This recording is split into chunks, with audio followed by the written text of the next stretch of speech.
So good to see you. Great topic today. FinTok makes investing look easy, but is it setting you up to fail? Social media finance gurus have exploded in popularity as more people turn to social media for money advice.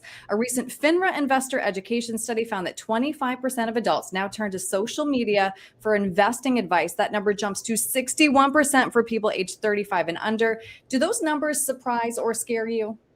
They do not surprise me, but they do scare me a little bit. Yeah. So what's interesting with it is it used to be the younger crowd were the ones who like to look for this stuff online and then they would make quick decisions. But what I'm seeing more and more of is actually deceptive advertising that's actually Mm-hmm. targeting the older crowd. And so Mm-hmm. this is just going to get worse. I mean, it's one of those things that they are bombarded. Everybody is on the TikTok, Instagram, all that stuff. It's a problem that's actually compounding. Right. Agreed. So many influencers condense complex investing strategies into quick, easy to follow videos without explaining downside risk. So, what are the biggest risks when investing is presented this way?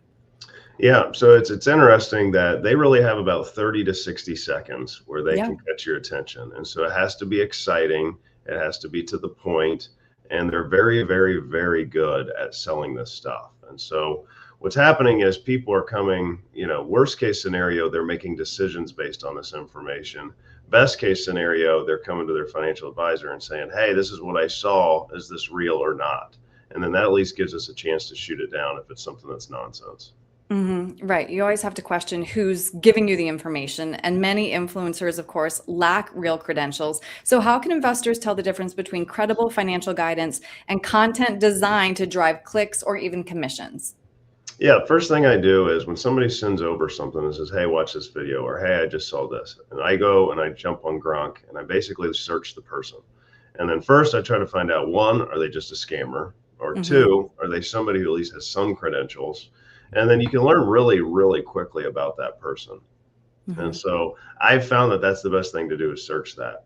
And you've also been seeing a lot of issues come up with social media ads. Correct. So the biggest one I've experienced lately is there is an unbelievable amount of ads for, hey, get into SpaceX's IPO Yeah. before it actually goes live. And so there's not a real easy way to do that. I mean, there's some hedge funds and stuff, private equity that you can do, but they are convinced that they can get in early and get rich quick. And I just have Hmm. to continually push back and say, guys, it's not live until it's live. It's too early. It's too early. And people are falling for it. And so Yeah. education is the best thing we can do is say, hey, if this was true, we'd do it, but it's not.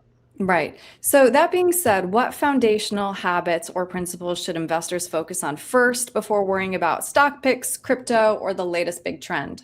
Yeah, this is really for the younger crowd. So, I mean, they have a playbook that worked for their parents, that worked for their grandparents. And that is you have a long time horizon, invest small amounts of money over a very long amount of time in traditional investments, and you will end up getting rich. There is no get rich quick trick. Yeah. And so if you want to have a play account, I always tell my clients there's nothing wrong with crypto as long as your retirement is not based on it. Have a little Hmm. play account, go buy some stuff. But you really need to focus on what has worked over the long run and then just make good habits basically, and it'll work out in the long run. Right. Time and compound interest. That's a boring social media Correct. video, but it's generally sound Correct. advice.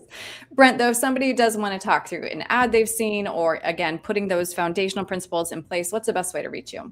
Yeah, 614-430-8383. And you also can also go to young-wm.com.